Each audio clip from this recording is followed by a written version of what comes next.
We're going to fly a little bit south, well, quite a lot south, and a lot west, and we're going to hit LA, where Sriman Gurusundara Prabhu is going to be our fourth speaker. And he's another very senior Vaishnava who I've had the fortune to have some association with. He first met the devotees in 1972 at the age of 7.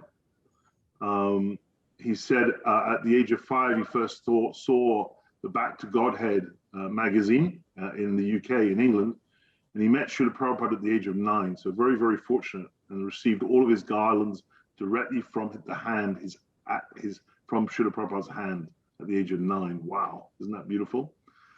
But he wasn't qualified to be a disciple Diksha then, because 12 was the starting age. So, and Prabhupada left the planet. So he met Srila Gurudeva in the year 2000. And Srila Gurudeva heard of his intimate association with Srila Prabhupada and told him he's Prabhupada's disciple and also his own disciple as well. Kind of resonates with an earlier speaker, how Srila Gurudeva and Srila Prabhupada were a team. They were an amazing team. In 2006, Prabhu received Harinam and Diksha from Srila Gurudeva, and he served Prabhupada directly and was engaged in book distribution, drama, plays, and Pujari service in ISKCON, headed up a program for young Indian boys at ISKCON Toronto. And his home served as Srila Gurudeva's headquarters base in Los Angeles for many years. And he hosted him many, many times, which I know from my own experience is just a beautiful, incredible experience. And when sannyasis go to LA, they often stay with him. So Prabhu Gurusundara, Sriman Gurusundara Prabhu, we're very, very happy. I'm very happy to be introduced to you tonight. A very warm welcome, and please share your Pushpanjali with your beautiful, intimate family. Hari Bol. Thank you so much. It's such a great honor to connect with you, Yashodanandan Prabhu, and all the other illustrious devotees. I want to thank Manini Radha for inviting me to come on to this Zoom call. This is one of the great benefits of the pandemic, that Mahaprabhu has engineered yet another way of the entire world coming together in every town and village without any geographical boundaries separating us through this wonderful technology. And I'm very, very happy to be a part of this. This, of course, is a very special year, the 125th anniversary of Srila Prabhupada's descent to this world, the 100th anniversary of Srila Bhaktivedanta Narayana Gosvami Maharaj, Srila Gurudev's descent to this world, and the 100th anniversary of Srila Vaman Maharaj's descent to this world. So this is quite the year. And as you mentioned, I met Srila Prabhupada when I was 9. And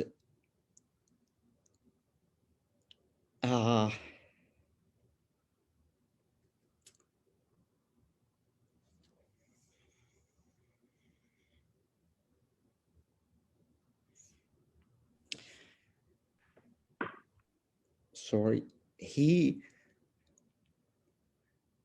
what? Take your time, Prabhu, take your time. He was the world for us.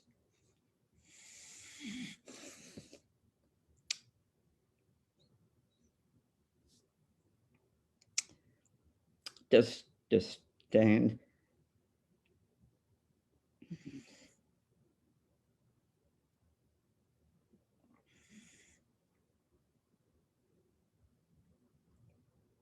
In front of him.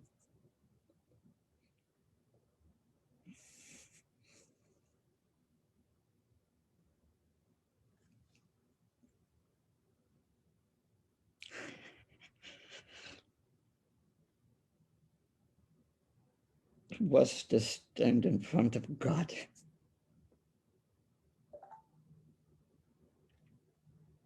Many devotees froze when they were in front of Prabhupada because he had an aura that we'd never seen before. His skin used to glow had very shimmery skin, and his eyes were always watery, like he was holding back tears. And I remember one thing, he had this whole movement on his back. And he was a diminutive. He wasn't that tall, but he was the battery that made everything happen.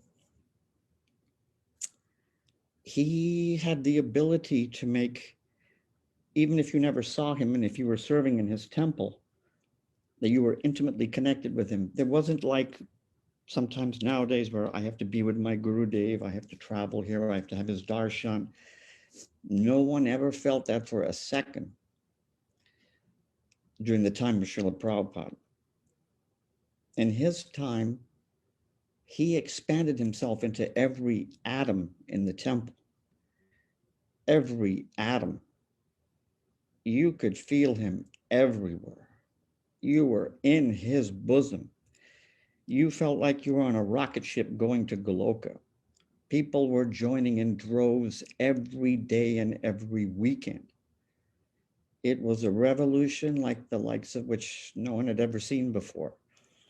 Krishna consciousness movement spread faster than Christianity did. It took Christianity 300 years to take over Rome, the Roman Empire. And Prabhupada in 12 years was in every country. So he was really a singular figure in history. He was really the beginning and end of his own revolution. No one really knew what the revolution was going to look like until he showed up. He changed so many things, revolutionized so many things. He allowed women to come on the altar, women to live in the temples. He really took the straitjacket off of bhakti in the mood of Nityananda Prabhu to make it accessible to every person on the planet, regardless of creed, sex, culture, background, religion. And Bhakti Rakshak Sridhar said that he was the personification of Nityananda Shakti. Srila Gurudeva has said, I have not seen an acharya like him. So, coming from Srila Prabhupada, and he was very, even though he's carrying this whole movement, he would give such special attention to little children. I was a child in the temple. And he would take his time to give love, affection, a rose, a flower, a glance, a cookie, a caress to these children that he had. And one of the ladies said, I think it was Parvati Dasi, that Srila Prabhupada said, your children are your main service if you have children. And she's absolutely right. His exact quote is, child worship is more important than deity worship, because they were the future. And I'm saying this about Srila Prabhupada because he, coming from him and being with him, to follow him up is extremely impossible. It was like there's no one that could possibly fill his shoes. You're looking at a person whose literary output outstripped that of Shakespeare, Milton, Chaucer combined. He's the greatest Krishna temple builder in the history of the world. He's made more Krishna devotees than anyone's in the whole world and continues to make them. And one thing about Srila Prabhupada, anybody who knew him, he worked all hours of the night translating and giving lectures, doing initiations, installing deities, managing the temples, doing fire sacrifices, initiations, managing this whole worldwide empire, and he never yawned once. You never saw Prabhupada yawn once. ever. He outdistanced everybody. He was not human, what he was capable of, what he was doing. And he had this one saying, he said that, which was so all-embracing and all-empowering. He said, don't stop anything that you're doing, just add Krishna. And that was so liberating. He just said, you don't have to change anything, just add Krishna. And so everybody felt immediately empowered to engage in Krishna's service. So growing up with Srila Prabhupada, was very difficult to think that anybody could come and fill those shoes. So when he left, it was a big chasm, and everybody felt like kind of an orphan. But they're just going to continue on somehow automatically doing Krishna consciousness. Some fell away. Many became weak. And then we had heard about this Srila Bhaktivedanta Narayana Goswami Maharaj. Actually, we'd first heard about Bhakti Srila Maharaj. Srila Prabhupada posted this letter, a newsletter, BBT newsletter, and he said that in that newsletter, the only one qualified to follow the Sriman Bhagavatam after me and give instruction on the purports and fulfill them is Srila Bhakti Srila Maharaj. He said that Krishna used him to prepare me, so what to speak of how much benefit you can get from him. So devotees were going to hear from Srila Maharaj, and that lasted for a short while before the GBC decided to ban him quite horrifically, which started really the first time when the aparadhs started to occur, sectarianism started to creep in because our Srila Prabhupada was not there to correct them.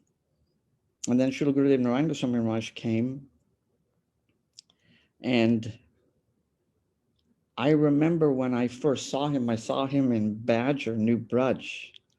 A devotee in ISKCON had told me, you've got to come and see Prabhupada's godbrother. And so he drove me up there to New Braj in Badger. And he was sitting on his cot in his room, translating. And I come in and I paid my obeisances. And as soon as I looked up to see him, he said, oh, you've brought me such a beautiful boy.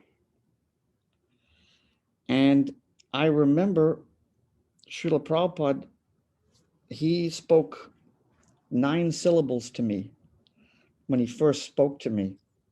He said, give all these garlands to that dancing boy, because I was dancing in front of him during his Guru Puja, and Prabhupada took all his garlands off and gave them to me when I was 9. And I've never come off that cloud since then. And Srila Gurudev said, oh, you've brought me such a beautiful boy. They both ended with this word boy. And I was in my 40s, like late 30s, early 40s when I met Srila Gurudev.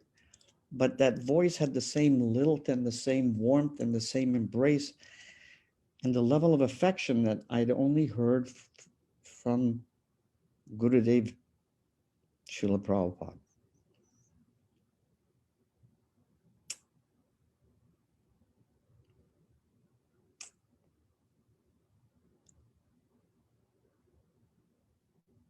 And then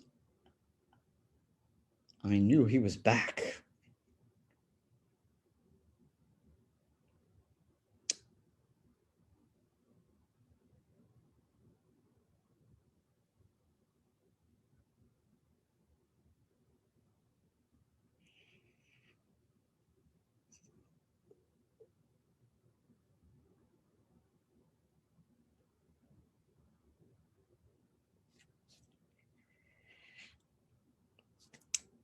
Then Srila Gurudev,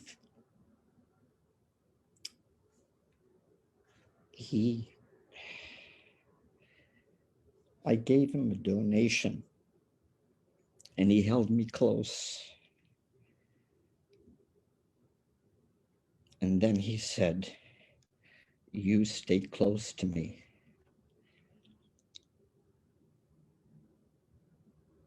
And then he said in Hindi,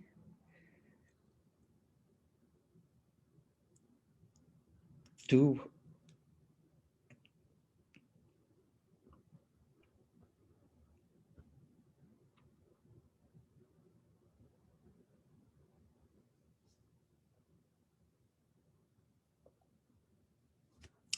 He said, "Tu hamare beta ban gaye.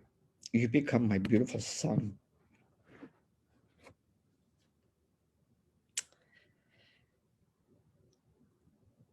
And then I didn't see him for some time. Then in the Los Angeles temple, I used to visit there, and his picture was on the Vyasa sign. So I used to talk to his picture on the Vyasa sign. I would ask him many questions. Just ask him many questions. And then, by some strange circumstance, divine mercy, providence, he was coming to Los Angeles, and the place that he was going to stay at somehow fell through. So I asked Nischinta Prabhu, the temple president at the time, actually it was my youngest daughter, when she heard Srila Gurudeva was coming to Los Angeles, I was driving her to school. She was in the passenger seat, and she said, "Gurudeva's coming to Los Angeles. He should stay at our house." And it was like a light bulb went off when she said that. I said, "Why, of course." So I told Nischinta Prabhu, I asked him if it's, I don't know if it was possible to ask if Srila Gurudeva would like to stay with us when he came to Los Angeles. So he said, "I will communicate the message." We communicated the message. Then several days later, Srila Gurudeva had accepted, which was the greatest good fortune, as Yashodananda Prabhu knows, to be able to host a member of the Parampara. So when he came, this was in June of 2006, hosted him in this house that now then became a tirtha.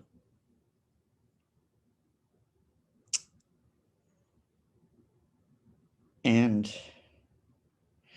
that was extraordinary.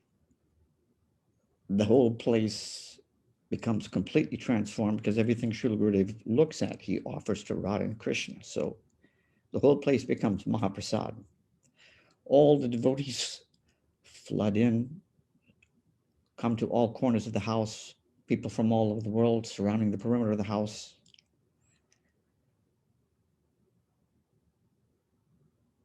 Because they know their Savior has arrived.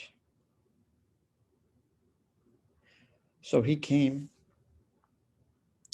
The temple was in crisis at the time in Los Angeles. And the first words he said in the house were, "Can you save my mutt?" He was very anxious about that. He loved Los Angeles because it was the place of Bhaktivedanta Swami Prabhupada's worldwide Western headquarters.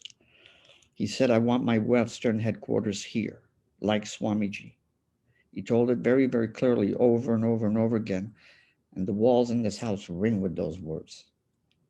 He told all the devotees he had meetings in this house. Sannyasis were here. Members of Bhakti Trust were here. And Srila Gurudeva was pacing in the house with great concern. And I wasn't really part of the temple administration at that time. I was just hosting. And I'd recently come from ISKCON to Srila Gurudeva. So I was just sort of new to his Sangha and trying to figure out what it was and what his mission was. And he did a lot of extraordinary things when he came. He showed me his tremendous humility. And he knew that it was going to be difficult for me to have anybody replace Srila Prabhupada in my heart. But he found and he weaved this very extraordinary way of just kind of reeling me in like a fish on a hook. All the devotees were outside in the back patio talking about the temple. And the back patio door was closed, and Srila Gurudeva was pacing up and down the dining room area and the kitchen and the living room all by himself. And I was alone with him in the house. And I asked him, Srila Gurudeva, would you like to go outside and join them? He said, oh, no, no, no, no. They're having very important meeting, he said.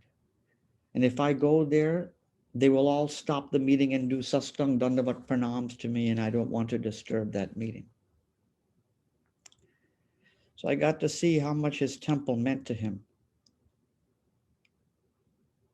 how much his mission meant to him, and how much his promise to Srila Prabhupada meant to him.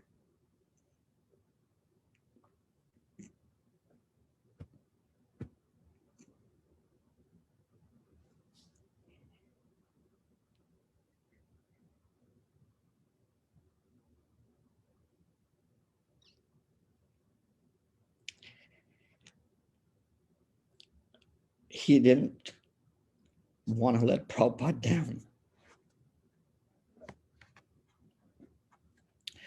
or Mahaprabhu down.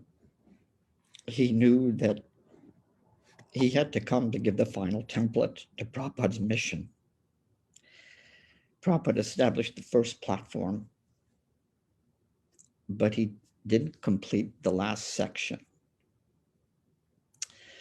When Prabhupada translates, he finishes his translation on the 10th canto, part 3 of the Bhagavatam, which is Brahma Vimohan Leela, the coward boy pastime where Brahma steals the calves.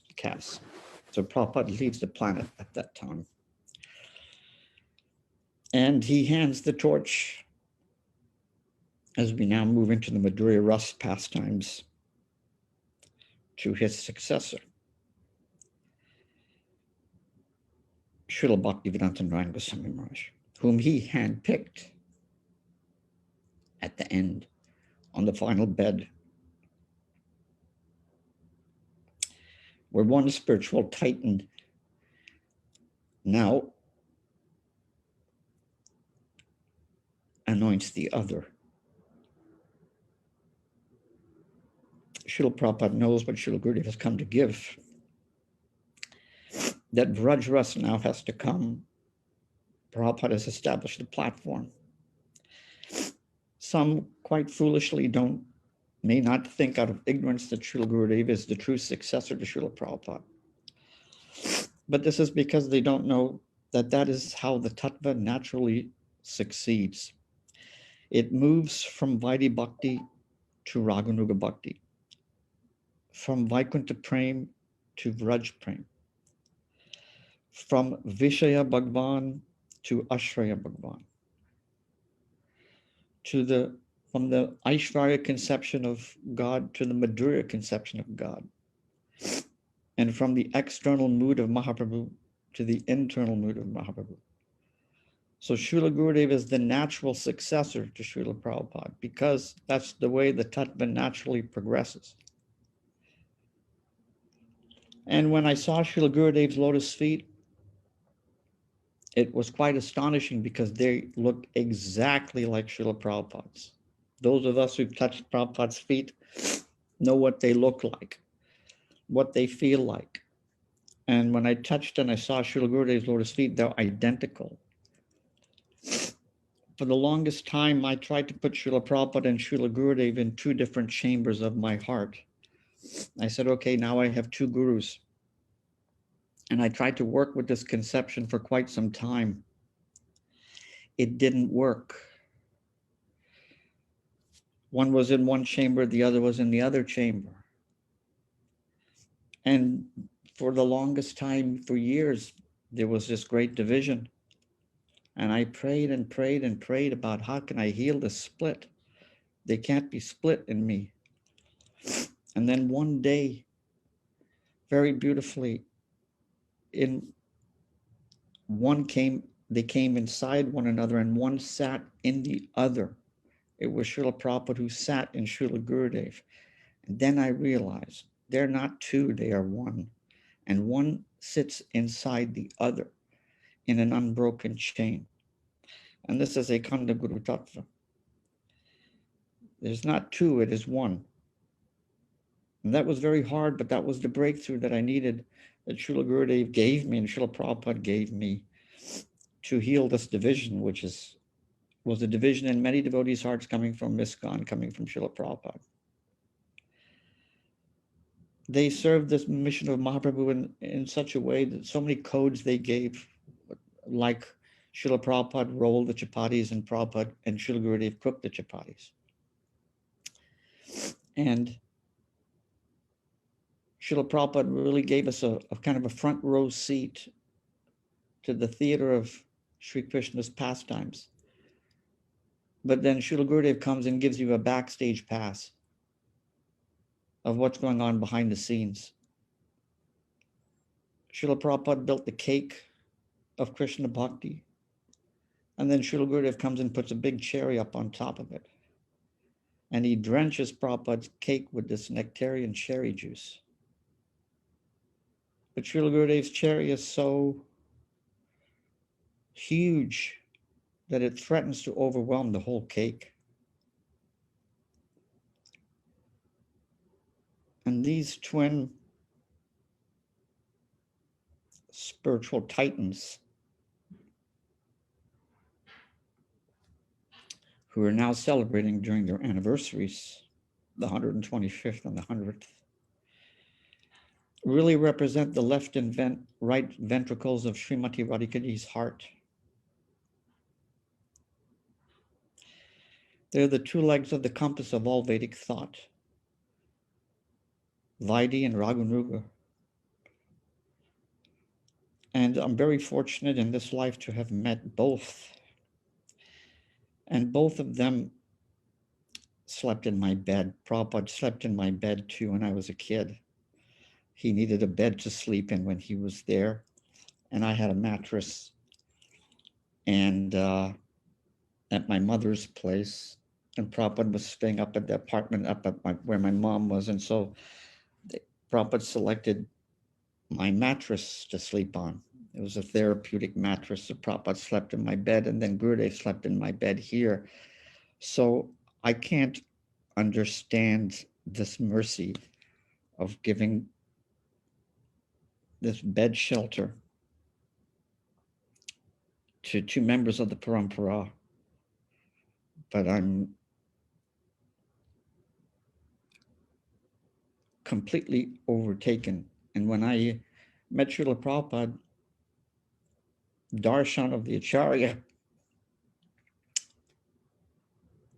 is such that they enter into each and every one of your cells, and they become the nuclei of every one of them. And all of the disciples of Srila Gurudev are cells in his body.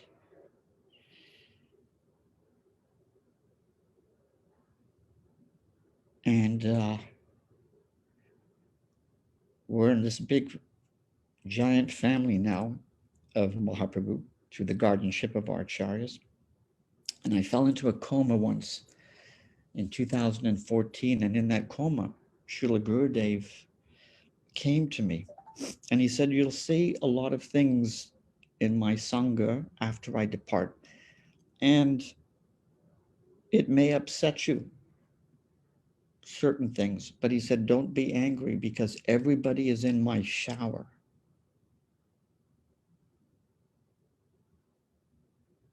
To one degree or another. And then in the coma is very delirious because you're not in your body.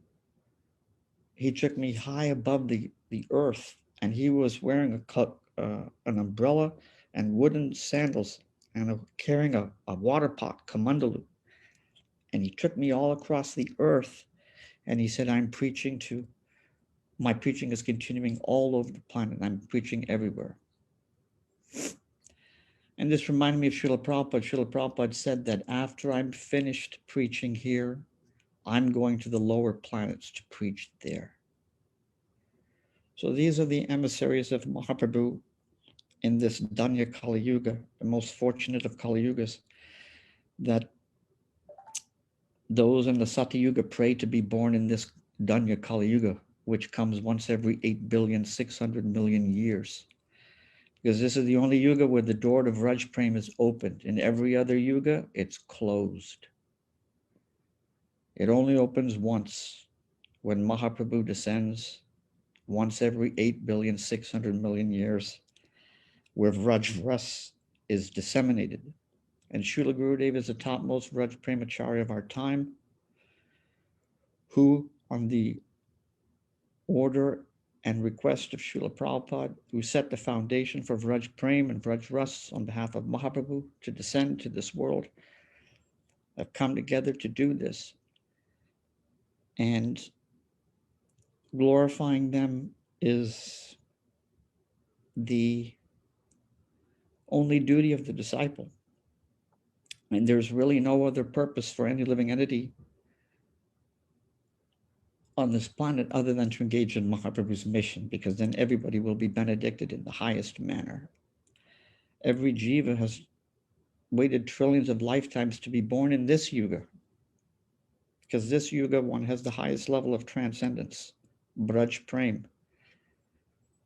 So I pray on the centennial celebration that both Srila Prabhupada and Srila Gurudev enter into our hearts and continue to remain there as our left and right ventricles to nourish our bhakti and creepers that they themselves have planted, so that they can grow and reach the divine lotus feet of Shri Shri Radha and Krishna,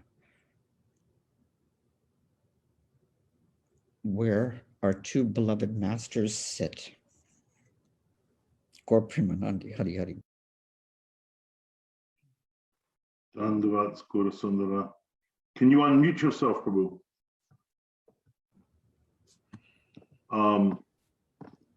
I think anything that I add to describe that is only going to detract, because it was so heartfelt and so beautiful. But one thing I wanted to say, which was actually, I feel something that Yeshadari Didi and I had in our hearts when we conceived of this program of being about Prabhupada's 125 years since he, Prabhupada departed, and 100 years since Gurudev departed, was to find someone who could really beautifully weave together and get to the essence through their own story and their own relationship with both these extraordinary personalities, and really imbibe from the deepest emotional place and place of faith and insight as to how Srila Prabhupada and Srila Gurudev were a team and were one, are one, not were one, are one. And to understand one is to understand another. And to have relationship with one is to have relationship with the other in truth. And one nourishes the other. And I remember when I first went to Vrindavan in '96, instinctively, this is before I met Srila Gurudev, and I never went through ISKCON. Budara, he took me to Krishna Balaram Mandir, and I remember just sitting at Prabhupada's Samadhi, and just by being at that Samadhi, I wanted him to be my guru. And like you, okay, you had to wait a little bit longer. I only waited a month, from January to February in '96. You had to wait a bit longer for Gurudev. As you said, he came back. Really an extraordinary story, Prabhu. And I don't really want to say much more than that, because I just want to leave devotees with the taste in their hearts of what you've just shared. Is really very extraordinary. And I encourage devotees to let your friends know, and please listen to that again. It's on the Bhakti Seva, the Bhakti Zoom Seva team on Facebook, and it's a sharing really worth passing around in order to understand the history of the movement, not just chronologically, but ontologically in our very hearts. So beautiful, Prabhu. Thank you. Thank you, Jai. By the way, was your youngest daughter Malini in the car?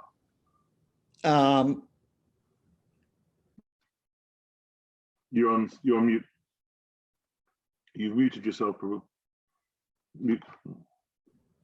I took Malini to see Srila Gurudev first, but it was the youngest who hadn't seen Srila Gurudev when I took her to school. That's when she told me, Gurudev's coming to Los Angeles. He should stay at our house. She gave me the idea. But Malini I brought to visit Srila Gurudev. She was very young, and she didn't know what was going on in the room. I told her we're going to go see Srila Prabhupada's godbrother. So she sat beside me, and I was doing most of the talking to Srila Gurudev. But what happened was, Srila Gurudev, just like the Acharyas, how Mahavishnu penetrates with his glance, he looks at them and he takes the soul, unbeknownst to the jiva even. He just looked at her. She didn't say a word, and she left. She went back to Toronto, Canada, and was being raised by her grandmother, my mother. And my mother, there's no Gurudev disciples at all in Toronto, none. But the mercy and the power of Guru is everywhere, in every atom, every molecule. So what happens is my mother wanted to rent her basement apartment in her house. And two devotees show up. I believe they were the Raghava and Bhadra that the one devotee spoke about in your call. They were Puri Maharaj disciples. They knocked on my mother's door and they asked to rent the basement apartment. My mother allowed them. They stayed downstairs. And my daughter Malini, after visiting with Srila Gurudev with me, was with my mother. So she saw them, but it was like nothing else. But then she started to visit with them in the basement. And in the basement, they were Puri Maharaj disciples. They had all these lectures of Srila Gurudev, and they would constantly play them. So my daughter started to listen to Srila Gurudev's lecture tapes from them in the basement. And she got completely hooked. And she said, I want him to be my guru. So then I called Malini up in Toronto, telling her that Srila Gurudev, we were going to be hosting Srila Gurudev. This was in 2006. And she screamed like anything. Just screamed in joy. She couldn't believe it. I said, yeah, he's coming to the house.